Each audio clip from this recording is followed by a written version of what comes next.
crazy kind of adapting to it all. But luckily for us, we got the Raiders and everything like that. So it's kind of a bit of a normal kind of deal for us now. Yeah. And you're in Yeah. Las Vegas, right? Yeah. Yeah.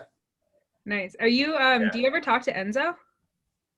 Well, so he's at Fox. I haven't talked to him since he got the job. I love the guy to death. I actually helped him get the job, and then he kind of disappeared off the face of the earth. But I gotta catch up with him and see how he's doing. But I mean, this business is wild. You end up working all the time, and I think he's off weekends, and obviously in sports, I'm not off weekends, so our schedules don't really align too much.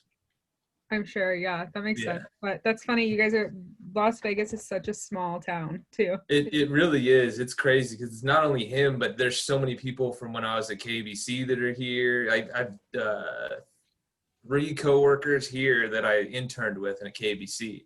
Oh wow, really? Yeah, it's wild. And then we had, I want to say there's like another 5 people from California that we all have mutual connections. I mean, it's crazy how small this business really is. Like it's insane. I'm sure. I'm actually currently interning at KBC right now. Oh, nice. Okay, cool. You doing it just in news over there or what? I'm the special projects intern, so I'm working with David Ono right now on. Oh man, David Ono is the man. You got to tell him I said hey. I will. I didn't know you interned over there actually. Yeah. So I interned there for a semester, and then I actually worked there for about 2.5 years. Oh, really? Yeah. I was a PA, and then got bumped up to like whatever the boss of the PAs would be. I don't even know what they called it. I forget the levels of them. And then I was an editor, or not an editor. I was an assignment editor. I worked ENG, did like cameras, all that stuff. Like I did anything and everything at KBC. It was wild. That's awesome. Yeah. It was a lot of fun. A lot of great people there. There is a lot of great people. Were you able to work with Dave as well? Dave Brill? Yeah. Yeah. So I interned in sports when I first started doing it there. Oh, I was okay. just doing sports. So basically all this crazy stuff happened. By the time I graduated, they got rid of their intern program because that movie Black, I don't know this for sure, but I heard that it was, that movie Black Swan. Yeah. Like the interns from that movie sued because they weren't being paid, and there was all these crazy things that they were getting treated horribly. And so a lot of different companies across the country got rid of their intern program, and KBC was one of them at first. And wow. Yeah, which like sucked for the interns, but it was perfect for me because like I just graduated, and they're like, hey man, you were just here. Do you want to like work for our sports department and basically be like a glorified paid intern? And I was like, hell yeah, man. So for the first, what was it, like 6 months, I was basically just interning, but getting paid for it. And I was doing all the same stuff. So it was fun. Then I transitioned over to news, which wasn't as fun, but it was still a blast though. Awesome. Yeah. Well, I did a lot of it. You what? At least they wanted you back. Yeah, no, I was stuck. The whole reason they wanted me back, apparently, so Roger Goodell, who's the commissioner of the NFL, mm-hmm. He was out in LA doing this like whole event or whatever because they were getting awarded something. And I got a one-on-one with him, and I didn't mean to, but I made him look dumb and got him to contradict himself about a team coming to LA. And Deho, who's one of the sports producers there, was like, dude, you just made the commissioner of the NFL look like an idiot. And I was like, cool, I guess. Like, I was like, all right. And he's like, we're going to hire you because of that. And I was like, all right, sweet, man. Like whatever's going to get me in the door. Right. Oh my gosh. That's so funny. Yeah. It was so weird. Like he told me like a couple months out of the fact, he's like, yeah, that's why you got hired. And I was like, all right, sweet. Like I'll take it, man. So I do see a couple of more students hopping on right now. Mm-hmm. So as people just kind of like hop on, I'm gonna ask, can you kind of give us like a background of like who you are, where you started, where was your first market? Yep. And why you kind of wanted to be a sports reporter? Yeah, definitely. So taking it way back, I'm originally from Ventura, California. Grew up in a sports family. We're that family, you're born, you get a ball and a mitt, like that's kind of the thing. And so it was just raised up in baseball and every other sport, everything like that. And just continued that throughout high school and everything like that. Then went to college, played Division II football at Azusa Pacific University. Realized real quick that I wasn't going to go pro in anything and wanted to stay connected to sports somehow. And I love telling stories, and I talk too much and people tell me to shut up all the time. So I guess that kind of was like, hey, I can talk. I like to tell stories. So let's do this. So it just kind of seemed like the right move to kind of dive into that. So throughout college, I wrote for like the student paper, did internships left and right, which is something I'm sure you guys are going to want to hear about, just internships and how important those are. But did a bunch of internships at KBC, Fox 11, you name it. Then when I graduated, like I was kind of saying before, for the people that weren't on here, I worked at KBC behind the scenes as a production assistant for roughly 2.5 years, but in many different roles, whether it was a production assistant, working on the assignment desk. I also worked at NFL Network for a while there too. I was doing 2 jobs, just trying to grind and do whatever I could to get my foot in the door somewhere and kind of build the connections and everything like that. And then about 2.5 years later, Kurt Sandoval, who's one of the sports anchors over at KBC, he's become my mentor. He told me about this job in Grand Junction, Colorado, after I'd already applied to, I can't even tell you how many jobs. I had a running list that I think I still have somewhere on my phone, basically of all the stations that said no.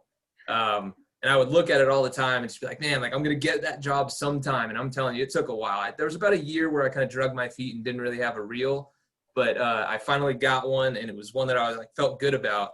And I heard no so many times, which is something you're going to hear a lot. But I heard it all the time, and I was like, you get to the point where you're like, damn, is this ever going to happen? And then Kurt came along, and Kurt was like, hey, I used to work in Grand Junction, Colorado at the station called KREX. He knew the sports director, who was a former KBC guy, and he was leaving to go to Denver, if I remember right. And he connected us, and basically Kurt Sandoval and Alex Michelson did kind of like a 3-pronged attack and emailed the news director and basically told him, you have to hire this guy. You have no other choice. If you don't hire him, you're an idiot. And it worked. So I got the first job there and loved it in Grand Junction, Colorado. I was there for 2 years as the weekend sports anchor there, and then doing sports during the week. And then after that went to Huntsville, Alabama, which is, so for you guys in terms of the rankings wise, like numbers market wise, Grand Junction's 184, Huntsville is market 79 or 80 if I remember right. And I remember I had an agent at the time, and I still do, but that was when I'd first got my agent towards the end of my contract there. And she told me that this place in Huntsville, Alabama was interested in me. And I was like, Huntsville? What? Like, why would I ever want to go to Huntsville, Alabama? And she's like, look, just go, just interview, see what it's like. And I was like, no, not doing it. Like, I don't want to go to Huntsville, Alabama. I'm a kid from Southern California. No chance I'm going there. And she's like, well, look, it's a sports director spot. Just go do it. And she basically like forced it down my throat to go interview and go see what it was like. I went there. It turns out Huntsville, Alabama is really cool. It's kind of like Nashville. If you guys ever heard about Nashville, it's only about an hour and a half south of there. Really progressive city, and it was a lot of fun. Did that for 2 years. The station I was at was horrible, and we can dive into that if you guys want to hear about that. But in terms of the job itself, it was so much fun. I covered Alabama, Auburn, covered 2 national championships, did all kinds of crazy stuff there. Covering the SEC was unreal. Did that for 2 years, and then they always tell you that first job is the hardest one to get. The second one did come pretty easily, but then from there, the third job was coming kind of hard. I was like, man, like what's going to happen? Where am I going to go? Because specifically in sports, your pool of the jobs that you'll take gets, shrunken down. And then obviously the number of people that are applying for them don't. So I was just kind of waiting. I flew out to Orlando for an interview, flew out to, California for another interview. And then I actually ended up taking a job at Spectrum News in LA as a news reporter, which was a huge mistake for me. It was great to be able to go there. I loved what their idea was and everything like that. But I did it for a month and realized I don't want to be a news reporter. And I've never quit anything in my life. You name it, I've seen it all the way through. And I was just like, I knew in my heart, I was like, it sounds cheesy, but I just knew. I was like, this is not for me. I can't do this. I don't want to do this. So I left and was unemployed for 6 months, moved back to Alabama. I got a girlfriend who's now out here in Vegas with me. And I moved in with her in Alabama and was like, I'm just going to figure this out. And so it lasted 6 months that I was unemployed. And that was wild. All the fears and the worries that I had of getting my first job in the business was multiplied even more when you're sitting at home unemployed, just chilling on the couch, watching sports, waiting for the next one to come along. And then this job in Vegas came along.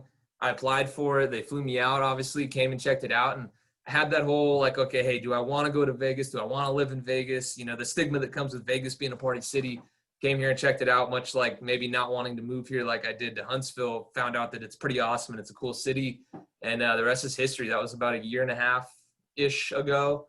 And now I'm coming up on my year 2 of my contract in March, will be year 2 for me. And it's been great, man. Sports anchor, kind of do anything and everything with sports. We have 3 people in our department. Technically, I'm the number 3 in our department, but I'm anchoring tonight. I kind of do it all. You name it, I'm doing it, and it's a lot of fun. We got the Raiders, we got the Golden Knights, we got the Las Vegas Aces in the WNBA who just lost in the finals this year. Obviously, we weren't there just given the times, but we've got boxing, we've got UFC.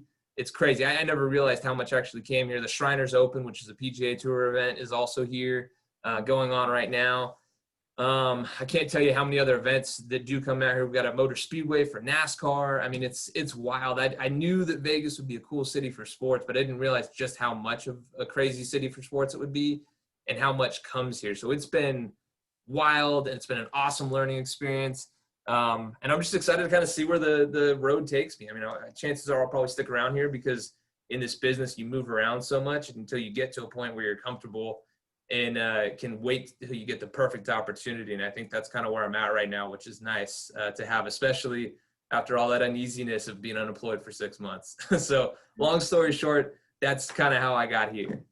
That's so awesome. So I'm actually going to turn it to our marketing director, and she's going to ask like a couple like Q&A questions, and then all the other students are welcome to hop on and ask questions whenever they want to. But Savannah, do you kind of want to introduce yourself and take it away? Sure. So hi, I'm the one that you were emailing with. Hey, what's up? Nice to meet you. Nice to meet you too. So I did make a list of questions just to kind of get the ball rolling for other students. Mm-hmm. How has sports reporting been with COVID-19 and there not really being any sports going on until like recently? Yeah, it was really wild, just like everything else in life, really. But specifically for us, for those couple months where there were no sports going on, you really fall back on your storytelling, which is something that's really important, that news directors look for, whether you're a news reporter, sports reporter, with weather even, they want you to tell the weather story. So for us, we dove into, okay, the obvious of there's no sports, so what are the athletes doing? But also how people were adapting, how people were training, how people were doing stuff like that. And we turned a lot of really good content. I remember talking with my boss, we were like, holy crap, like, what are we going to do? There's going to be no sports. But honestly, we were busier, not busier, but I mean, we felt like we were just as busy with no sports going on because we had so many people reaching out to us about just different ways that they were getting through it and the way that the impact of that had hit them and so many different things. And, it's a lot of similar stories, but every athlete has their own story and has their own thing. And then when they started bringing sports back with college athletes and things like that, about how, from the simple fact of like, hey, I can't go back because it's time for me to start my career, or I can because I'm getting an extra year of eligibility. And just kind of with that, for us here in Vegas, we had a couple kids that were going for the NFL draft, and obviously training for that was just wild in itself, of trying to get ready for the NFL draft with all of this stuff going on and not really being able to find a place to work out. One guy that actually got picked up by the Raiders, who's a local guy, was at home with a dumbbell that he had bought, just cranking out like 100 reps of everything because that was all he could do because he couldn't go to an actual gym.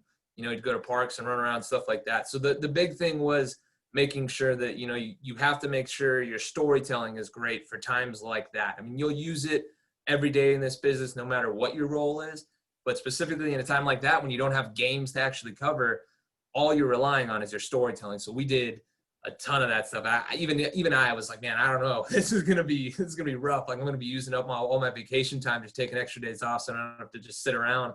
But again, it ended up being so busy. We didn't have time to take vacation. But other than that, now too, with the Raiders, it's really weird because we get tested constantly.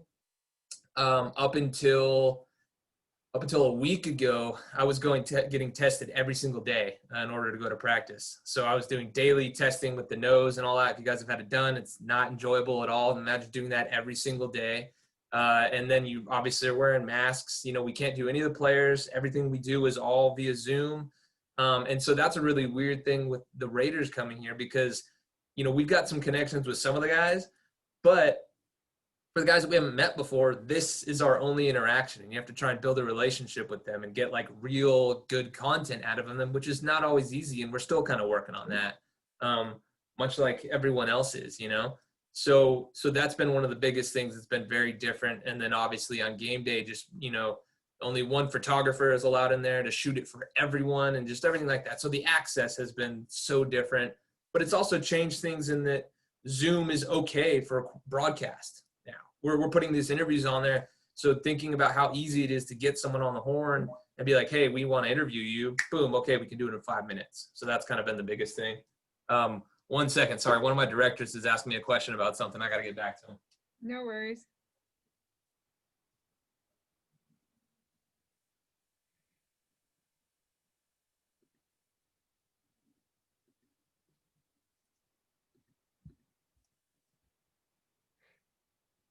Sorry about that. 1 second. That's okay, Jesse. We did have a quick question on our Instagram live as well. So when you get back, I'm going to ask you that. Also, if anyone on the call has any questions, you feel free to put them in the chat or just interrupt me and ask him your question. Yeah, thank you, Savannah.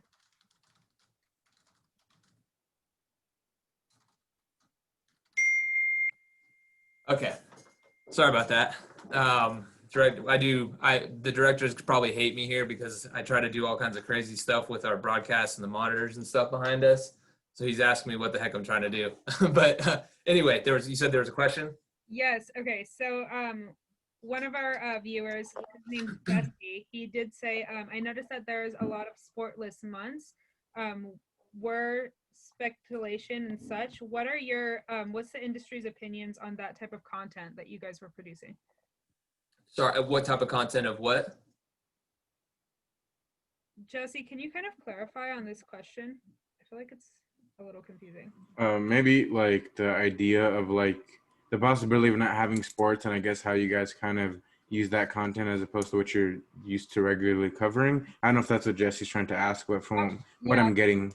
That's probably So if that's what it is, it was more so, again, like I said, kind of storytelling of you know, profiling these athletes and what they were doing in the meantime without sports. I mean, for us being in Vegas, obviously we're in a unique area where gambling is such a big part of it.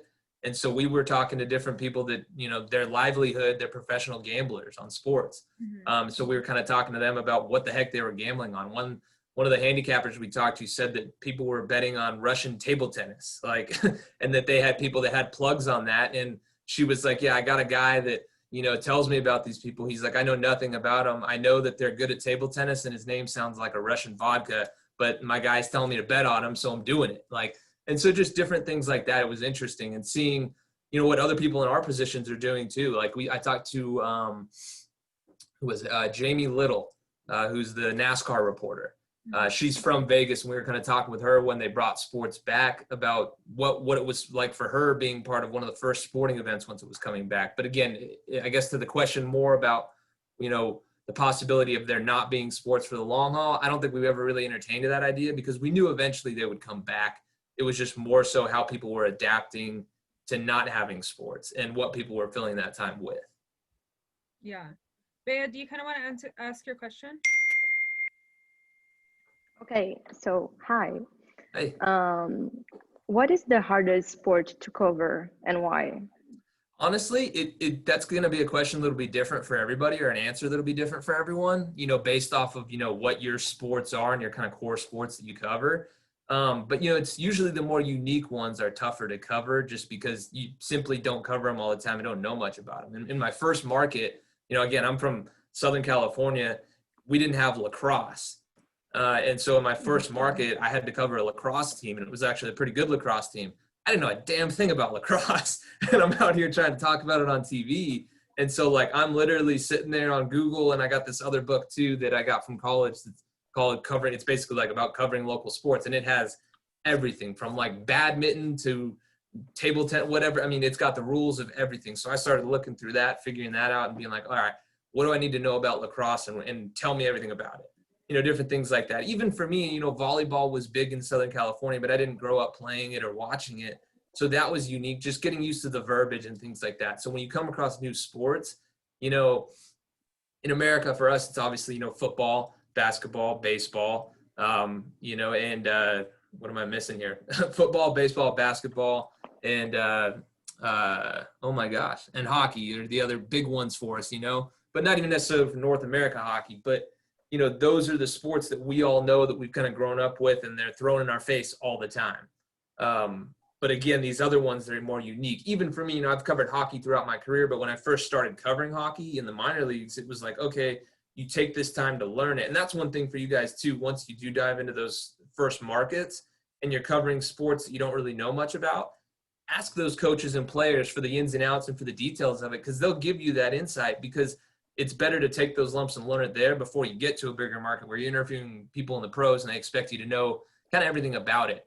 But yeah, for me personally, something that's been unique and interesting to cover would be like UFC and boxing, because I didn't really grow up watching much of that. So just really kind of learning the ins and outs. And I still don't know a ton about it. My co-anchors, they know it, and they know it in and out because they grew up loving that stuff.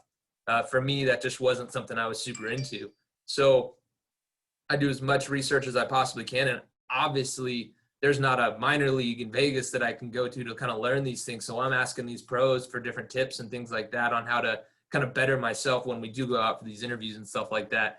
Obviously, it's a little tougher via Zoom. You don't want to do that in front of every sports anchor or whatever in the world that's covering that stuff. But when you have time to the side, take advantage of that. And I think athletes will appreciate that and also realize that you want to master your craft. But yeah, for me, like I said, the first one that really got me was lacrosse, because I was just like, I don't think I had ever even watched lacrosse, let alone covered it. So that was unique, and especially like female lacrosse. After they score, they drop their stick. And I was like, why are they dropping their stick? They don't do that in men's lacrosse. And I was like, what the heck? So like I had to look, and they basically go and check to make sure that the stick isn't, that they hadn't messed with it. And that to me was just like, what? Like, why do they do that for the girls but not for the guys? It was just a really weird deal that I had never seen. Just interesting things that you kind of pick up as you cover the sports. Okay. Sorry, I hope that answered your question in at least a decent way. Yes, it did, because I have like some sports that I don't know, and mostly are from like United States. So yeah. And that's okay. Again, I mean, you don't have to be an expert. You can learn about it, and then you kind of take your lumps as you continue to go through it. That's the beauty about starting in a small market. Thanks. And Ryan Ketchum here. So hey, what's up, man? Hi, how you doing? Thanks for joining us, though. I appreciate it. But as you were talking about kind of maybe unique sports that may not have as big of a spotlight in America, how important do you think it is to kind of have a broad knowledge of all sports instead of maybe just having, maybe one or two specific sports that you know everything about? Is it kind of important to have that broad knowledge? I really think it is, especially if you take the local news route. It's huge, because you're going to cover anything and everything, and you never know what's going to come into whatever town it is that you're covering. I mean, there were in my first market, there were no real obscure sports that came through, but just having that broad knowledge and knowing that is going to be huge for when things do happen, because you can become the go-to guy in that area, whether people are like, hey, we want to talk to him because he knows, and it's on the radio, and you get your name out there more doing stuff like that. But yeah, a broad knowledge is good. Where you really want to hone it in is kind of when you get later on into your career and you can dive into more of a specialization, and that's going to be huge. But honestly, if you have some obscure sports that you know super well, I mean, I would encourage you to really go after that, because that's how you can make your way in the business a lot faster. Because, for the longest time, there weren't people. I mean, I have a friend of mine that works in Sacramento, and what's that beach game where they have like the trampoline thing, you throw the ball on it? I don't even know what it's called, but he does play-by-play for that on ESPN. And that's gotten him on ESPN doing play-by-play for that stuff. The most random sport in the world that you'd be like, they air that? Like those things like that. So if you have a sport that's really unique that not many people are interested in, or you have like a really good knowledge of that, man, take that and run with it and really pump that up, because that can get you in front of some big influential people way earlier than you might have chasing after football or different things like that, where everybody knows about it. No, that's definitely a good point. That could be your in. And I was actually wondering as well, with your time kind of switching between companies, and also with when you were unemployed there as well. What is kind of a set of skills or something that you saw that was kind of most important that those producers, those directors are looking for in somebody in your position that maybe you wish that you would have learned a little bit more, or you honed in those skills during that time to be able to get this Vegas position? Yeah, I mean the biggest thing that I've heard, which this isn't what I think, but I'll tell you what I've heard from other people, and then what I think has helped me the most. But anytime I've gone in for an interview, one of the first things, because I always ask, and maybe this is something you guys want to adopt, but I always ask, what was it when you watched my reel or you saw my work that made you think we want him? Because then that tells you it gives you a good frame of, okay, where do these people, or where are they coming from, and what do they think of me? Why do they want me? So the thing that they've always told me is my storytelling, which I never thought I was that great of a storyteller, to be completely honest. But they seem to think that I was, and that's been the case everywhere that I've gone. When I interviewed in Orlando, I was talking to the head of all of Spectrum via Zoom way before COVID and all that stuff. But he was telling me about it, and he was like, "You're sitting here because of your storytelling." And I ended up getting that job, which was a blessing in disguise. But at the time, I was like sitting there thinking like, "Wow, he wants me because of my storytelling," which was crazy. But specifically in sports, that's what a lot of news directors look for. You know, their big thing is they say, and I don't believe this, but they say anybody can read a highlight. Anybody can do the X's and the O's of a game. I don't agree with that whatsoever, but that's the way that they think. So if you're a good storyteller, you've got a much better in with that. For me, I think your personality and who you are as a person, which again, it sounds so cheesy and corny, but I really do think that's real, because there's so many people that they just like being on TV and they pretend. I think if you're genuinely yourself and you have good energy, I think that's something that really has helped me a lot more. And again, I know that's cheesy and corny and whatnot, and that's not really a tangible thing, but I think that's helped me more than anything else, to be completely honest. Great, I like that. Thank you. Yeah, of course, man. We do have a question in the chat. I don't know if you were able to read that, but Tracy asked, what's the most memorable interview or event that you've covered? Man, okay, so this is going to be kind of surprising, because I've covered I've covered 2 national championships, 2 Stanley Cup finals, SEC championships. I've covered the Broncos on the way to the Super Bowl. Now I've covered all kinds of different things, but honestly, the first thing that comes to my mind whenever I get this question is a minor league hockey championship in my last marked in Huntsville, Alabama. It was the SPHL, which stands for the Southern Professional Hockey League, which I had no idea even existed before I even got to Alabama. I had no idea that Alabama had any interest in hockey, because who in Alabama knows or understands hockey? It's wild. But basically, and I'll try to make this short because I know I'm super long-winded all the time, but basically our team in Huntsville, they were the Huntsville Havoc, of course, because it's minor league hockey and they have crazy names. But they were one of the best teams in their league, and they made it all the way to the championship. It was a best-of-3 series. And it went to 3 games.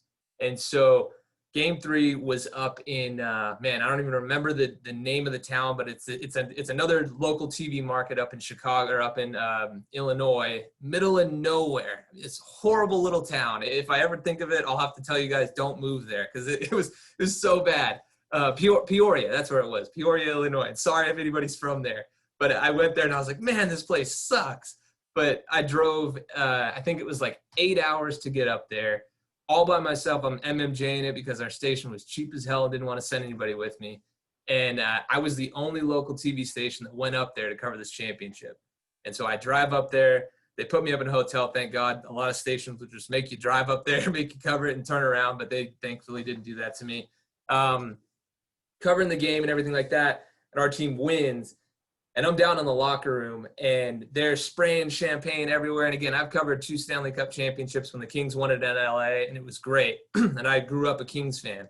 But this hit me even more because I covered this team all the way through. They all knew me. They, don't tell my bosses, but they let me drink out of the cup. It was an insane experience, just seeing like the joy in them and the way that they were going crazy and everything like that. And again, I was the only local media person there. So like they were stoked to have me there.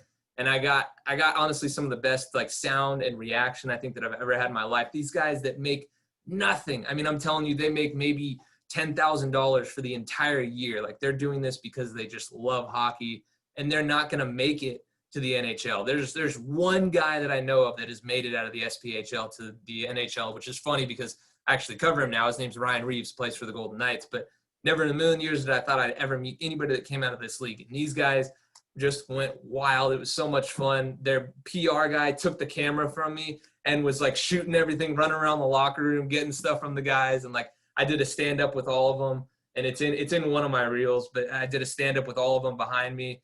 And I said something to the effect of like, they're not going to get an ounce of sleep at night because they're going to be partying, blah, blah, blah, whatever. And they all just went crazy, started spraying beer all over the place, all over me. And it was just so much fun. And I drove back that night. Like, I had a hotel and was going to stay there, but I was so amped. I was just like, forget it. I'm not going to sleep. And just drove all the way back down to Huntsville that 8 hours. Had the biggest grin on my face the entire time because it was just wild. So that was probably, surprisingly, of everything I've covered, the most fun that I've had. But the national championship's cool too. Don't let that like dampen those experiences if you get that opportunity. But that was honestly probably the coolest thing I've done.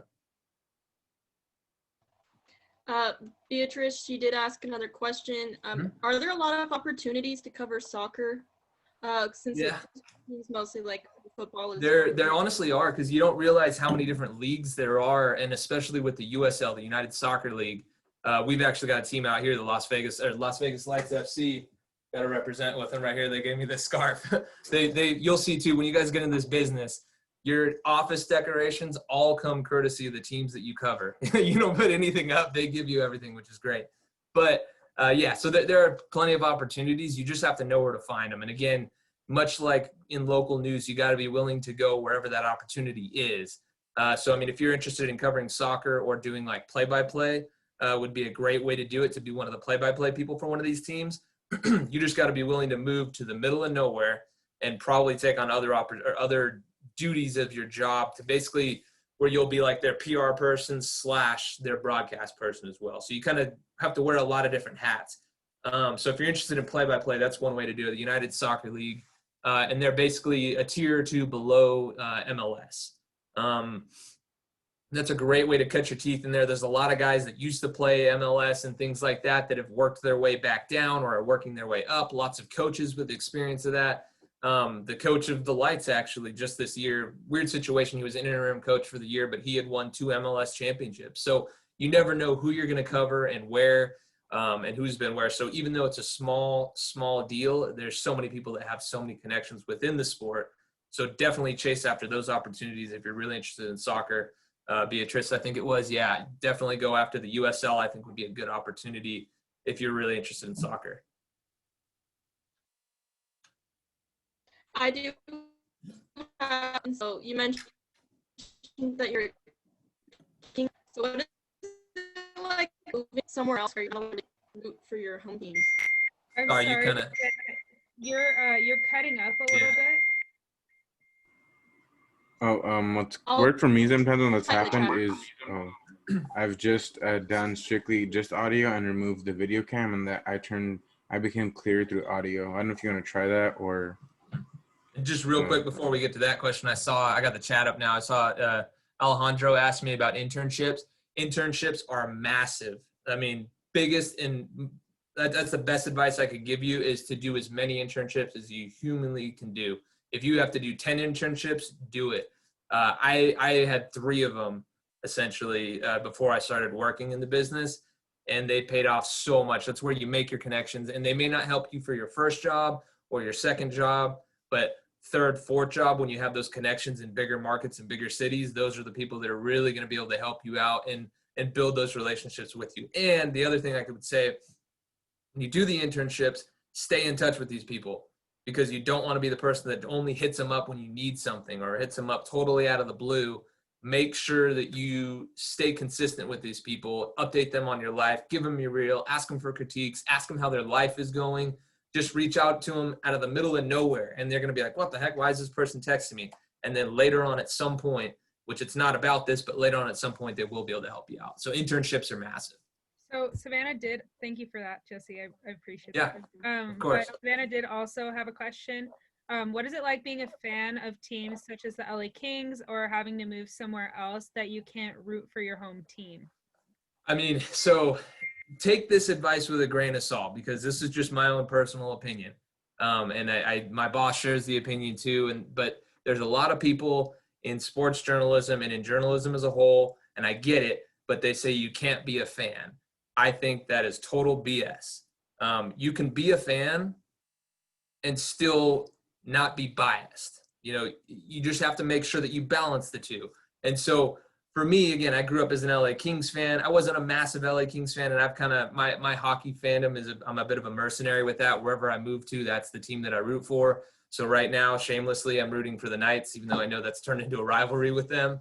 But I think you can be a fan, and simply because if anybody tells you that they're not rooting for the team that they're covering, I think that they're lying, because who wants to cover a loser? It's not fun. They're not happy. They don't like talking to you about losing, all that stuff. So I am 100%, I wouldn't say a fan, but I root for all the teams that I cover nonstop, and I will tell anybody that on the record. That's not going to affect the way that I report on them. So you really need to make sure that you balance that correctly. But it was weird when you move to different places and people are like, oh man, you're this fan or you're that fan. I mean, for me, I'm a Buccaneers fan just because all my family is from Florida.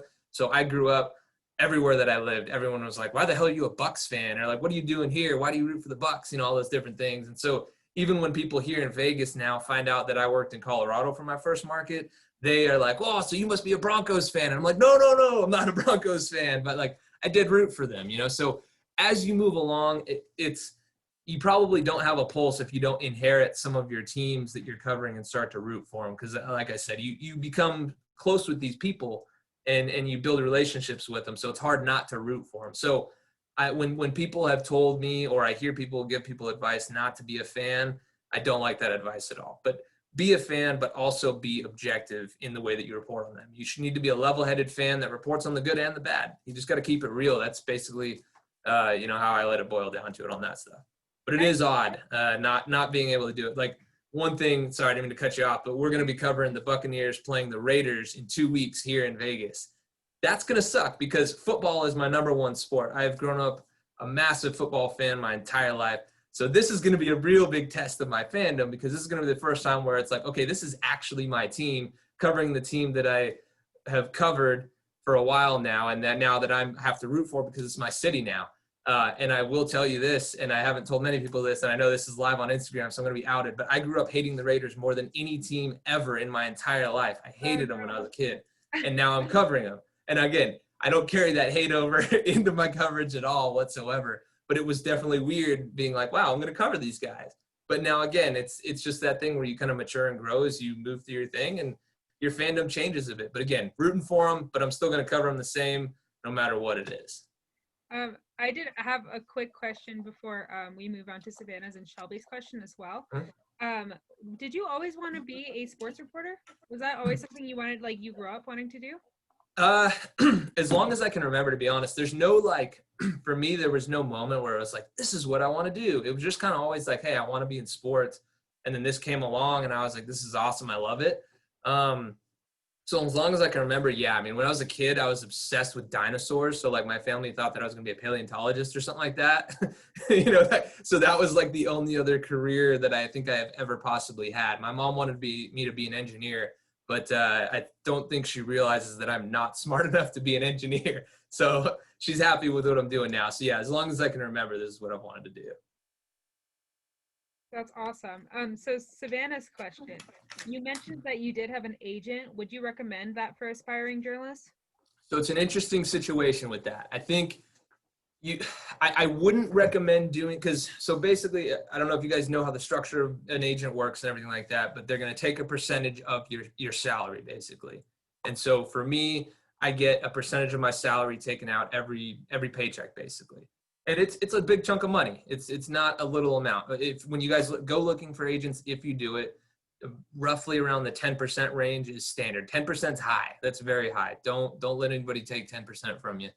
Unless you're making crazy money and you can totally afford that, which in your first two, 3 jobs, you won't be. So I personally, I got mine right when I was leaving my first market, purely because I thought it would open doors for me that I wouldn't be able to open myself. And I think it's paid off for me. I honestly do. She's done well for me. More often than not, an agent will get you more money, but also I've heard horror stories. So if you do go after one, you really have to vet this person and figure out who they are, because you're tied to this person for a long time. I've been very lucky. My agent has put up with a lot. And I mean, I'm a good person. I'm not like a crazy person or whatever, but I put her through the ringer with some things before, and that's kind of what you pay him for. And she stood by me for all of it. So if you find the right one, it's worth it. But I would honestly say wait at least 3 markets till you get it, till you get an agent, because you're just not going to be making enough money to where you can justify doing that, the chunk that they're going to take from you. You don't want an agent until they can really get you somewhere big. And if you do a great job networking and you can market yourself, then you don't need it, and you save a ton of money every month. So it's not a big deal if you don't have an agent. You absolutely don't need one to make it in this business. I know people that have made it to ESPN without one, and I know people that have an agent that are still in small markets that can't find a job. So it's not like some magic cure-all thing for it. So the nice thing is some of them will like cut your reel for you and do things like that. So if you don't want to put up with that type of stuff, then it's worth it. But again, I would wait till roughly your 3rd market, and wait till you're about ready to leave, till you really know, okay, hey, I'm going to make a big jump to a bigger market to where this is going to be worth it, basically. Because again, it's not cheap. For Shelby's question, since you're such a busy person, how do you remember to stay in contact with people you don't talk to often? Honestly, it ebbs and flows. So there's going to be some months where you hit people up all the time and you're like, oh yeah, I'm doing such a great job keeping in contact with these people. And there will be 2, 3, 4 months where you don't talk to people because you're so busy and you're not sleeping and all these things. It's just, if you have to, like, everyone has their own ways. You put little reminders in your phone, or I maybe I'm the only crazy one, but I'll be driving and randomly people pop in my head out of nowhere. And I'm like, wow, I haven't talked to that person forever. When that comes along your head, text them. Just shoot them a text or email them or whatever it is, you know. If it's tough for you to do that, set yourself up on a schedule. Like for me, it's not as hard, just because, again, randomly people pop into my head all the time. So I'll hit them up once they pop into my head. But set up a schedule, you know, okay, hey, I have this day off. On this day, I'm going to email 5 people, and do that every week. Or if you don't want to be annoying, do that once a month with 5 different people each time you do it, or something like that. Just mix it up so that you're reaching out to people and keeping those relationships going, because again, to the agent thing, agents have relationships. That's kind of their big thing. They've been in the business. They've done that. If you can build those relationships, you have an upper hand on so many people. And I will tell you, I can't tell you how many people, I probably know someone in almost every market across the country. And I've only worked in 4 different markets for the most part. So it's just crazy how small this business really is. And also, kind of on that note, be a good person too, because you never know when it could come back to bite you.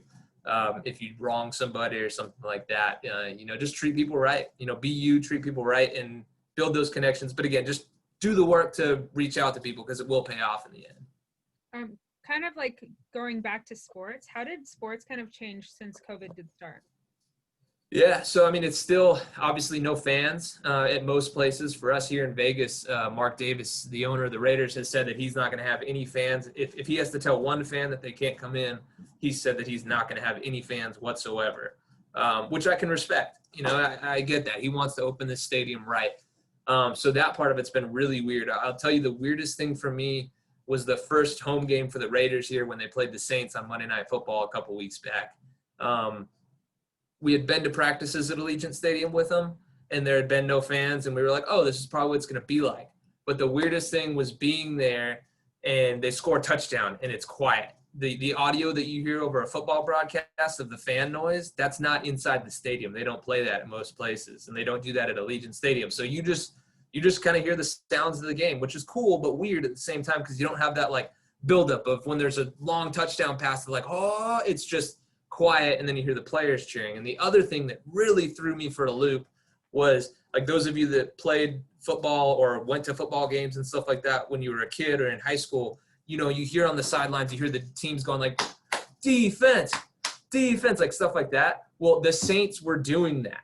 Like, they were chanting defense on the sideline. And I remember sitting up there like, am I hearing this right? Like, the Saints are chanting defense? I was like, I thought like high school kids did that. Like, and it was weird to me. I was like, these millionaires are sitting there chanting, doing these high school chants. Like, so it's just been so weird from that aspect, talking to players about how, like, they have always said the Raiders' big thing is like, bring your own juice is what they've said. So like, those are one of the ways that they're doing it. Like, I don't know that would really pump me up, the whole defense chant, but like, it's just whatever you can do to do that. So the fan element for me has been the weirdest thing covering sports, not having them there.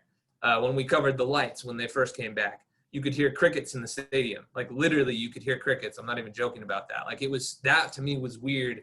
You could hear the buzzing of the lights. I mean, just so many strange things in that aspect, but obviously from a whole, everything going virtual, that's been the biggest change, because so much of this is that face-to-face. I'm a big person that needs that face-to-face and that interaction. And in this business, you're a very social person, so not having that has been very weird.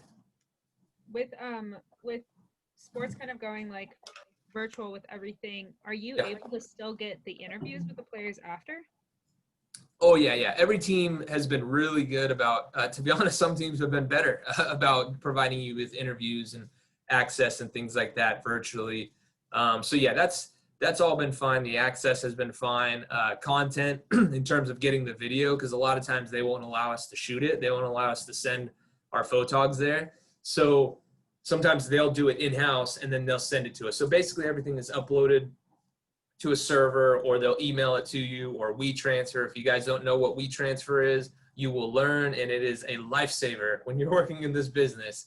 So everything is basically just sent to you, which is interesting. So it's weird because you're used to being on the ground, going and getting all this stuff all the time. But now, given the times, you're not really allowed to do it anymore. You just kind of got to sit back and have the stuff come to you, which is nice.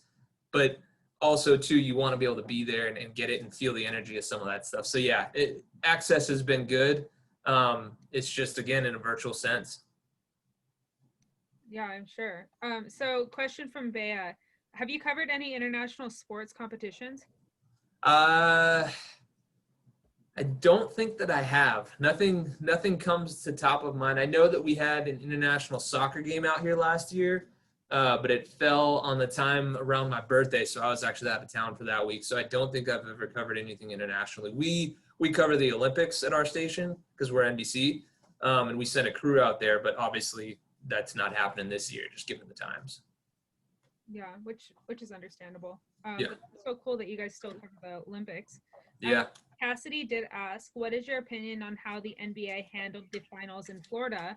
What do you think about how it was covered? I'll be completely honest, and this is kind of one thing you guys will see. I'm a Lakers fan, but I've been a horrible Lakers fan. I have not watched much basketball. I've caught bits and pieces of the finals, but when you're working in this business, if you don't cover a sport, you don't really follow it as much, which sucks because I love the Lakers. Like, they're the first team outside of growing up in a baseball family. They're the first team that I have like real memories of like rooting for and watching. So I have not watched much. I mean, I've watched maybe 5 games, but the bit that I've covered, I think they've done a great job. The bit that I've watched, I think they've done a great job, honestly, because they've done some really unique things. I don't know if you guys stream any of the games at all, like, any people that have cut the cords and stuff, but I found out the other day that ESPN has this thing called like the Oculus camera that you can select, and it's another feed where it's basically their camera that they've got that's sitting courtside and it slides across, which I thought's insane. I loved watching it that way, but I stopped watching it because they don't do the broadcast over it. It's just like the natural sound of the game. And I was just like, if they could put the broadcast over that, I think that'd be amazing. I would rather watch that than the normal camera angles they have. But I think they've done a really good job of kind of innovating and just, adapting to the times. Like, I mean, we all had no idea what the heck it was going to look like, and they have made it look as professional as they possibly could. I think the fans coming in virtually is so cool. Because they still feel like they're there, like they're a part of it. And, they go crazy when they see themselves on TV. You can see like the delay. They're sitting there like, and then they see each other. So they're like start going nuts, so that aspect of it, I think, is really cool. I love being able to hear the players more than we normally would.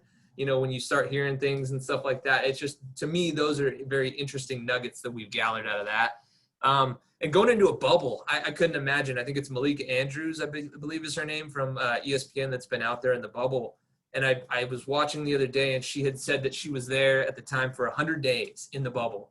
Imagine that. You're 100 days away from your family, not making millions of dollars to play a sport that you love, which I know she probably loves her job, but I couldn't even imagine. I'd go nuts. It's literally just her. She doesn't have her family there, as far as I understand it.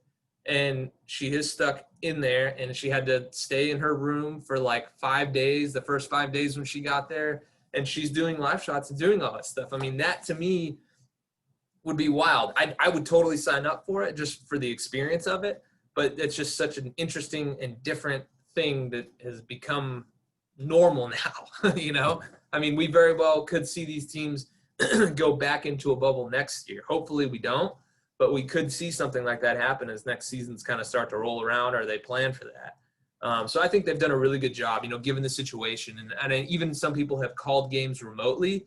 And I think that's really impressive to be able to call a game remotely. I hope that that doesn't replace people being there, and I don't think it will. But yeah, I seeing how our industry has adapted to the times has been crazy to me, because I did wonder, okay, how many jobs are going to be lost? And there's been plenty of people that have been laid off, which is so sad. But for people to kind of rebound the way that they have has been really cool, and just see how unique it is with no fans. And you realize too how much you miss having fans there.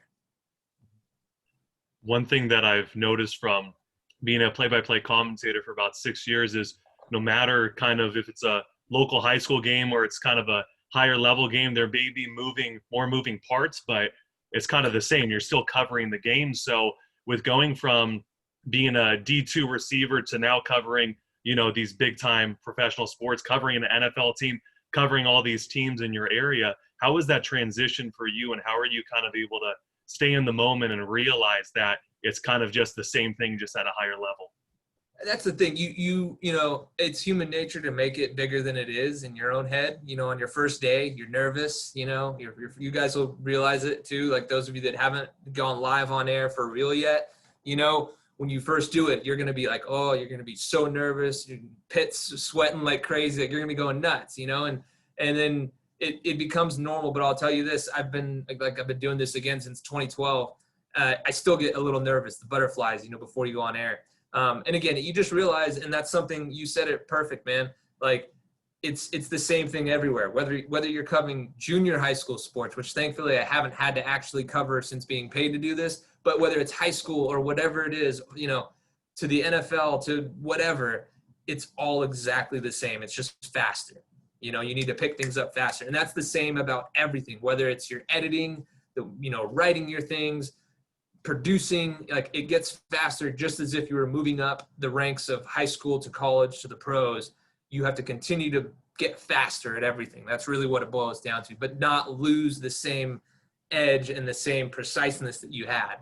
So it's just really, again, you just kind of roll with it. When you get thrown into a new situation, it's intimidating at first, but if you do the work and you prepare, it's just, again, everything just feels the same, and you get used to the speed and everything like that. You know, for me, I remember being on the sidelines for my first Alabama game and being like, whoa, you know, because in my first market, all I did was cover D2, and I was like, oh, D2, like this is my speed, I got this. And it was 100% easy. First day when I'm down there watching Alabama, I was like, holy crap, these guys are insane. And, you know, a couple games in, you adjust, and boom, and you just start that process again as you go on. And if you put in the work, you adjust to it, you know, and you just kind of fall in line with it. Yeah. Okay. So I'm just going to give you a little 7-minute mark. I know you have to leave at 6.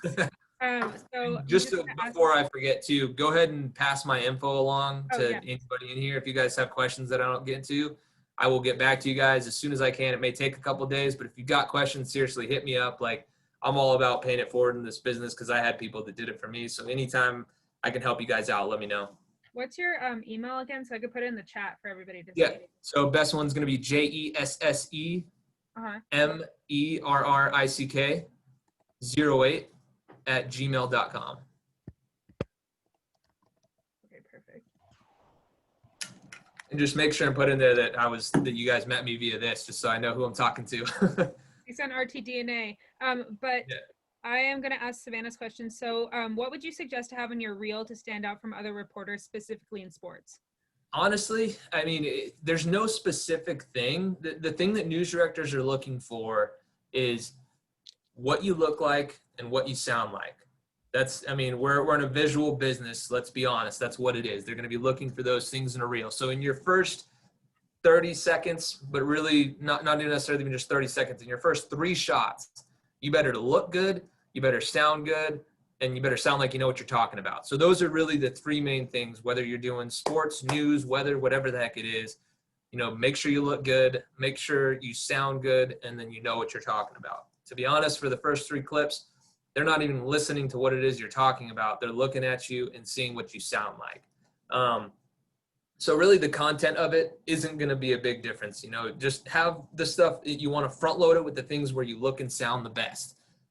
So when you do your internships, if you can, use those really nice cameras at these big stations and things like that and have them shoot stuff for you, because it will look way better than doing it at somewhere where maybe you don't have the best equipment. And maybe you guys have really good equipment at CSUN, which would be great. And if you do, go ahead and use that stuff. Yeah, as most colleges don't have the best equipment in the world, you know. So that's where another area where the internships come in huge. And I personally didn't take advantage of that because I was an idiot and thought like, no, they're going to know this is fake. They don't care. I did everything on the crappy cameras at COC and it looked bad. And I think that might have hurt me in getting my first job. So if you guys have an opportunity to shoot stuff with these bigger stations, definitely do it. And don't worry too much about sounding like you're on TV. Be yourself. That's like, and again, I know it's cliche, but be yourself. And if you're not a very energetic person, be yourself, but maybe turned up just a little bit, and that will be perfect. You'll eventually find your voice. You know, it takes time. I could show you guys my first clip. I still have it on my phone. It's horrible. It's horrible. Like from when I first started in my first market, I look back on it and I'm like, wow, who is that? And that's going to happen everywhere you go. I mean, everywhere that you go, and really every year, to be completely honest, you look back and you're like, wow, I'm so different. And if you ever reach a point where you stop progressing, probably about time where you're going to stop getting jobs, to be completely honest, because you got to continue to grow and figure out ways that you can continue to learn and do that stuff. So yeah, as far as the reel goes, just make sure you look good. For girls, I don't have to tell you guys, like you guys dress well for the most part, and you guys know how to look good. For guys, honestly, the biggest thing I can give you guys, make sure you've got a haircut that looks good. Make sure you got suits and clothing that fits well. There's so many people out there that wear clothes that are way too big, that don't look good. If you do that, that's going to separate you from the rest of the crowd. But there's so many people that don't care about that. But again, we live in a world where we're in a visual medium. If you look good, they're going to think you look the part for it. So that'll help you out a ton, honestly. Last question before you do have to run. What is the biggest thing that you didn't know when you were getting into the broadcast industry that you wish you knew? Man, that's a tough one. I think probably the biggest one is, and this is kind of a joking one, but it's kind of real. When I was at COC, the buddy of mine that I got paired with, he was the photographer, basically, you know. And I thought, oh, this is what it's always going to be like. You're always going to have a photographer, you know. Well, going to my first market, I did not have a photographer. I did not have an editor. Like, you do that. That's what an MMJ is. So my first market, my first week on air, I'm going to cut a package. I've never really shot before, like outside of doing parades and things like that with KABC. You know, I hadn't shot anything specific or anything crazy. And I hadn't even edited anything for reel yet. My buddy put the reel together for me. So, like, make sure, which it sounds weird and basic, but make sure you know those things. And also the other thing is just honestly how much preparation it takes. Like, realize what you're signing up for. You have to know anything and everything that you possibly can about what it is that you're covering. And for me, playing sports had really helped me. Just kind of, you have a game plan throughout the week of what you're going to be doing. So you're studying, you're doing all that. Study, whatever it is that you're going to cover. And that's going to help you so much so that you don't have to think about things. Because if you're sitting there trying to think about what you're going to say, you're going to miss what that person is telling you in an interview. So the biggest thing is make sure you're listening to the people that you're interviewing, because that's where you're going to get the sound, and it's going to be a conversation rather than an interview. You want that conversation. You don't want that interview. You want to have something that's real where you can get good stuff from them. Trying to think of some other little nuggets that I can give you guys that may help. Know that, you know, to be completely honest, I didn't realize, everyone told me you weren't going to make much money at first when you first start. You know, you guys are not, like, you're not going to make good money when you first start. That's just kind of how it is. But that's okay. If you're doing this for the money, you're doing it for the wrong reasons, because the money doesn't come for quite a while. You have to work your way up and do it that way. So know that that's going to kind of take some time. And honestly, know that your first market, maybe even your second market, it's probably going to suck a little bit. There's going to be times when you're like, damn, I don't want to do this. I don't want to be here. I want to leave. I miss my family. I miss my friends. You know, that's how it'll be. But embrace it. every single day. And it's so cliche, but live in that moment of every day and just realize like, hey, I'm doing what my dream is. I'm literally doing it. Someone is paying me to do this. Even if it's not much, you're literally getting paid to go talk about sports or to talk about covering the news or talk about the weather, whatever it is that you guys end up doing. Someone is paying you to do that. And think about the fact that you could go do an office job and do something that you hate every day. I have plenty of friends that do that. And all the hours and everything like that are 100% worth it. So don't lose sight of your dream, because there's going to be so many speed bumps along the way, which is so cliche. And I know it's like, oh my God, I can't believe you're saying that. But like, seriously, it's true. Like, just keep your eyes, like if you need blinders, just like stay focused on your dream, because it takes a lot of work to get here. So really don't underestimate the work at all. Trying to think of some other things. Those are all that are top of mind right now. But if I think of some, Savannah, I'll send some to you too. As well, that'll really help. But honestly, it's simple. This business is not as tough as a lot of people think it is, or as a lot of people turn it into. Just master the basics. Perfect. Well, I know it's 6 o'clock. Savannah, I know you did have one more question. I'm so sorry to cut you off. Is it okay? Fine. I'll let you go if you need to go. No, you're fine. I can totally answer it. Okay, so my question is, how do you feel about shooting on iPhones? Because with COVID going on, a lot of us can't rent equipment from campus. Yeah. So I know I personally shoot my stories on my phone. Mm-hmm. Yeah. So, I mean, I'm a snob when it comes to video quality and things like that. I cringe at it just purely because I think that's going to be something that ends up killing off a lot of photogs. But from the aspect of what you're talking about, or anybody that wants to create content at all, use the best thing that you've got available to you. And if that's a phone, do it. You can make, especially the way phones are now, you can make some incredible videos off of your phone. Some of the stuff, honestly, that I've gotten the most traction on Twitter has been something that I've shot on my phone. For one of my job interviews, for the Spectrum interview, actually, in LA, I had to basically shoot a story on my phone for this. And I'm thinking, I have all this stuff that's broadcast quality that was literally from the feed, everything that I got from our air. And they want me to do something on my phone. And that's probably the future for you guys. A lot of it is going to be shooting on phones and things like that because of how good the quality those things are getting. So definitely embrace that. Learn how to shoot good video on your phones and things like that. Learn how to edit on your phone, because that, again, is going to be the next generation of things. We're not going to be carrying around these massive laptops anymore. If you guys could see how big the laptop is that my station gave me, like, this isn't going to be what you guys are going to be doing 5-10 years from now. You guys are going to be doing it all right here on your phone. So learn how to do that. Definitely take advantage of that. And also, one little nugget too for the last question about some stuff that I wish I would have known. If you guys want to do this, start doing it now on YouTube. Like, you want to be a sports anchor? Be a sports anchor on YouTube right now. Like, I couldn't tell you the meetings that we're having right now as talking of like newsroom of the future is what they're slugging it as things that they're trying to teach us. People are going to YouTube for news. You can make a career out of YouTube, out of doing podcasts on Spotify or Anchor or whatever any of the other ones are out there. If you want to do this, start doing it now and build your audience now. Also, another thing that just popped into my head, Instagram is huge as well. That's where you can build your following and build your platform. I didn't use Instagram until I got to Vegas. I did for like things here and there, but it was like I'd post once every like month or two. Use that and build your brand, because if you have a big following, you'll get more jobs. It's that simple. As long as you're good. If you're somewhat good on air, if you have a big following or you can get people to follow you, stations are going to want you. And I'm still even building my platform. So shameless plug, if you guys want to go follow me on Instagram, hit me up at Jesse Merrick _ at the end there, because I'm trying to build that platform. But that's really big. And again, I can't stress enough to go after like YouTube and things like that. Start doing that stuff. Create a daily show. If you want to be a talk show host, if it has nothing to do with you want to be a news person, whatever, start doing the talk show host. And it can be exactly, look at what we're doing right now. You guys are all doing this from your bedrooms or wherever you're doing it from. Like, you've got your set right there, And if you can, invest in some equipment to make the videos look better and things like that when you're doing them, great. If you can't, post it and see what happens. Consistency is key too in all of this.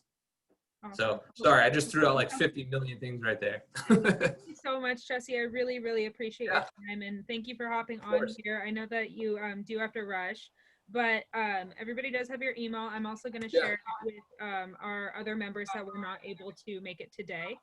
Yeah. So thank you so much for hopping on. I really appreciate it. Everybody go follow him on Instagram. And Twitter if you want to, but but thank you so much. Have a great rest of your day, Jesse. of course, you guys too. Look forward to hearing from some of you guys. Bye. Thank you very much. Later. Bye.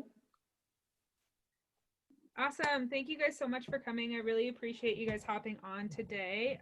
So I know that there's the speed mentoring. So go ahead and hop on that. And then we will talk about our guest speaker and what we're going to be doing next week. Thanks, guys. Bye. Thank you. Thanks for having me. Bye. Have a good one. Bye.